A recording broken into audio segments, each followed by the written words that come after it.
but there's something moving over there. Could be a dog, could be a wolf. I'm kind of scared. Just proceed cautiously.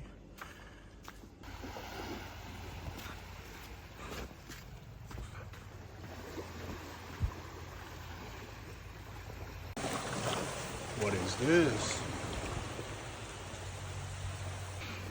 This cat's following me. I wonder if he's mad.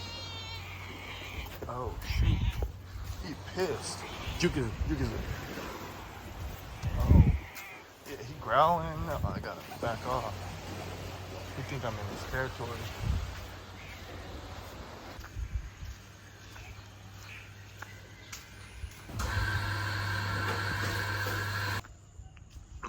Just to give you an idea of what the bungalows look like. It's very nice. These are bigger than the one I'm living in, but it's very cool, very integrated into nature, which I like. It's like 7 a.m. also. I'm probably gonna maybe take a quick nap and then have to do my diving course, or like not like start it, but I have to read the instruction manual.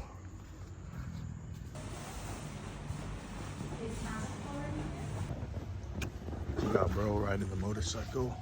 Oh, never mind.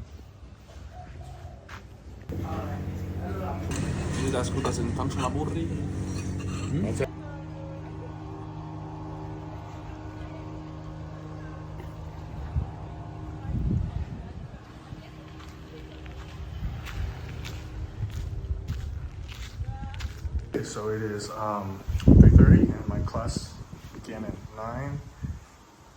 Finally finished. Couldn't really take any videos because they don't really allow that. They said it would be too distracting. Anyway, here's my provided housing. Bigger than my last place, but I've still got a fan. Oh, not bad, honestly.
Biggest boil you've seen.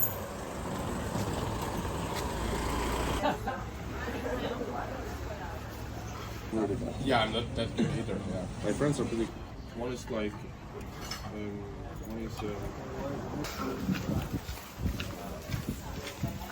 Second day of scuba diving done, and can't record too much of it just because I'm over the water and they don't let me record. But yeah, time to get dinner now. It's a decent amount of swimming actually, so kind of makes you hungry.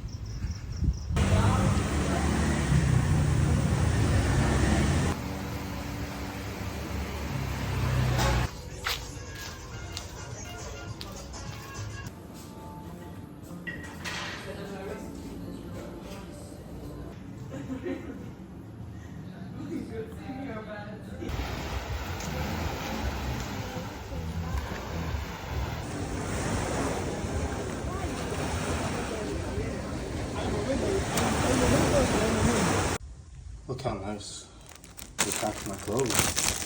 Wow. 10 out of 10 shoes. It's looking buttery smooth.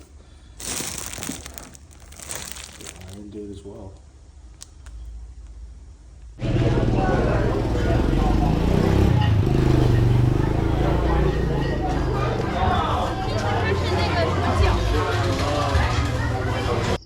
A.m. About to go to 2 dives, and yeah, I think we'll be done by 12. That's what the instructor said. And then we have a 50 question exam. So I was just been studying for that last night.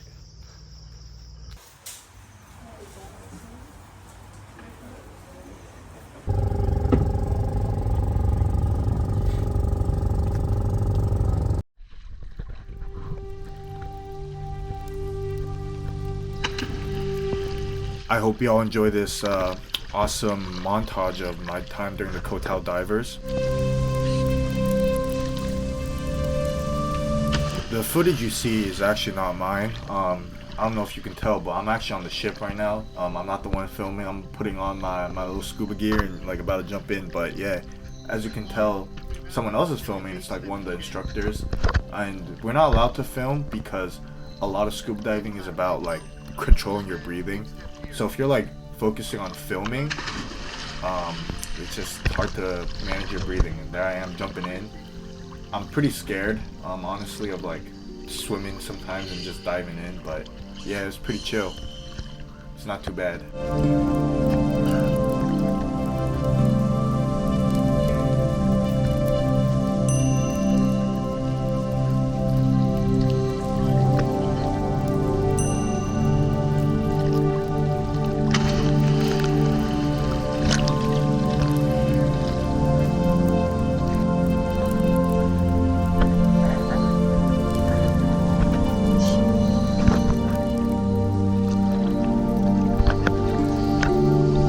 So like I mentioned earlier, a lot of scuba diving is about your lungs and how much air you breathe in and breathe out, but obviously your lungs can only do so much, so we have like these little apparatuses attached to us, and honestly I kind of forgot what the name was, but basically we're like releasing air so that we're like sinking into the water.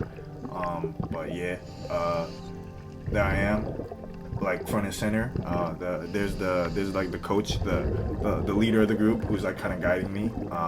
And here we are. We're heading toward like this little rope, which is how we're gonna get to the bottom. Because it's not that safe to just like descend all the way to the bottom. It's much safer to like hold on to the rope and slowly go down.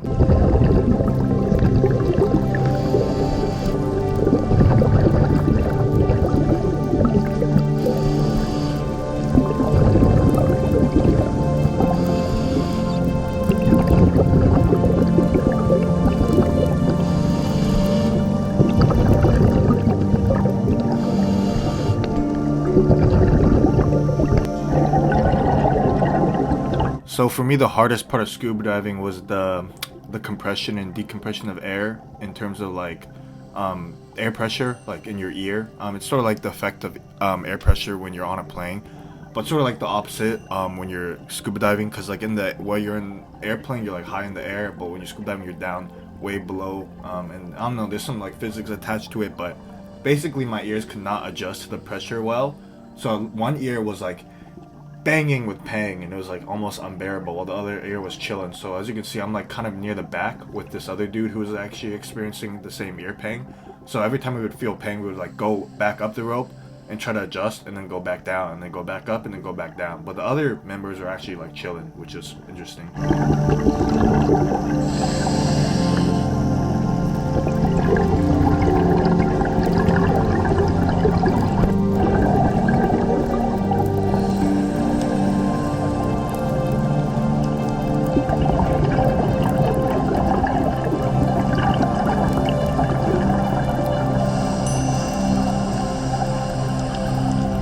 So the most important part of this dive was to stay ear level with the instructor. You know, you can't be too much above him or too much below him.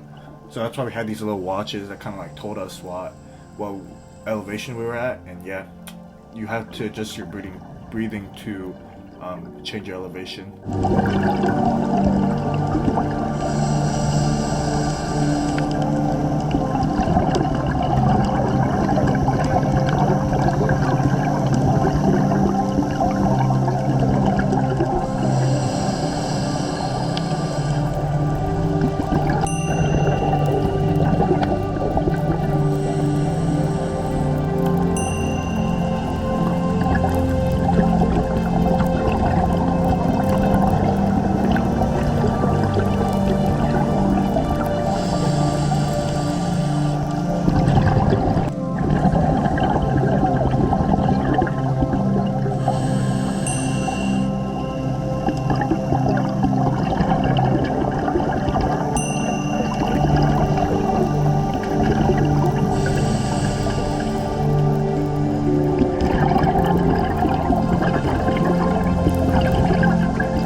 Yeah, so here are the 3 European friends I made during the trip. They all attend this international school in Bangkok, and I spent like 3 days with them.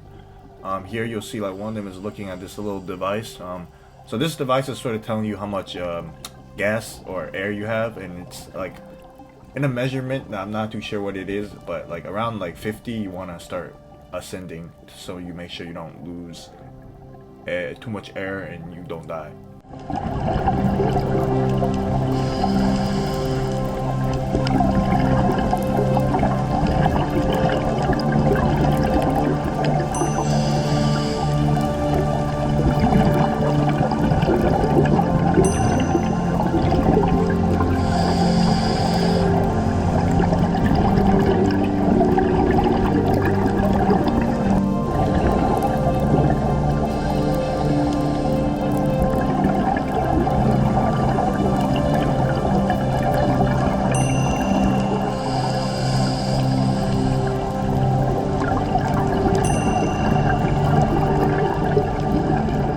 You'll notice that when we're swimming, we hold our wrists, and I believe the reason is so that we don't just like swing our arms around and like knock our hands and arms into like the different like plants, because some of them are pretty spiky like the coral, and we don't like hit each other. But I also don't think that the arm movement is super important, which is why we mostly relied on our legs to propel ourselves forward.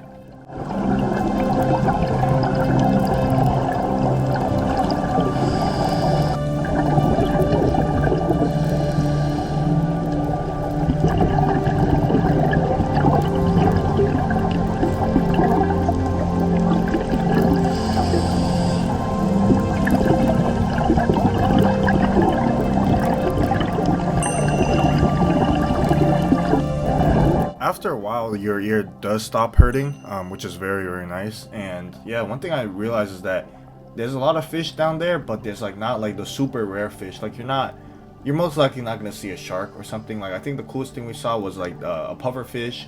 But yeah, I didn't realize how like rare some of these other fishes were, like the jellyfish and the eel. Like it just feels super cool when you do see one, but they're kind of rare actually.